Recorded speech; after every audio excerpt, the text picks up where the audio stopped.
যুক্তরাষ্ট্রে গতকালকে আমরা জানি ফর্মার প্রেসিডেন্ট ট্রাম্প যে একজন আগামী নির্বাচনের প্রেসিডেন্ট পদের জন্য একজন প্রার্থী, তার র্যালির মধ্যে পেনসিলভেনিয়ার বাটলার কাউন্টিতে যে ঘটনাটা ঘটেছেন, আমি তার নিন্দা জানাই এবং আমরা সত্যিই খুবই দুঃখিত এই ধরনের একটা ঘটনা আমেরিকার মতো দেশে, যে দেশটাকে বলা হয় গণতন্ত্রের ধারক বাহক, সেখানে এই ধরনের একটা ঘটনা ঘটেছেন।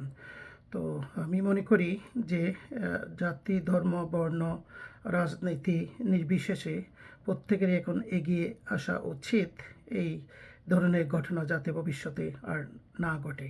আসলে দেখুন, গত 8-9 বছর যাবৎ এদেশে যে ধরনের রাজনৈতিক নেতারা বা আইন প্রণয়নকারী ব্যক্তিবর্গরা যে ধরনের আসলে উক্তিমালা ব্যবহার করছেন, এগুলো আসলে কিন্তু আমার মনে হচ্ছিল বরাবরই যে ইট মাইট অ্যাকচুয়ালি গো ফার্দার।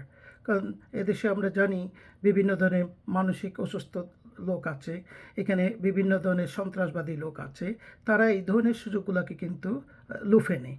তো এটার আসলে যদি আমাদের নিয়ন্ত্রণ করতে হয়, আমি মনে করি গান কন্ট্রোল, কারণ এদেশে কিন্তু ফায়ার আর্মস অ্যাভেলেবল, এই গান কন্ট্রোলটা করা উচিত এবং এটা যদি না হয় তাহলে এটা আসলে প্রতিরোধ করা খুবই কষ্টকর, খুবই দুঃখজনক হবে। সুতরাং আমি আশা করি যে both party, Democratic and Republican party, must work together to control এই ধরনের দুর্ঘটনা যাতে না ঘটে সেটা নিয়ন্ত্রণ করতে হবে বোথ পার্টিকে। অ্যাট দ্য সেম টাইম জনগণকেও সতর্ক হতে হবে। ধন্যবাদ।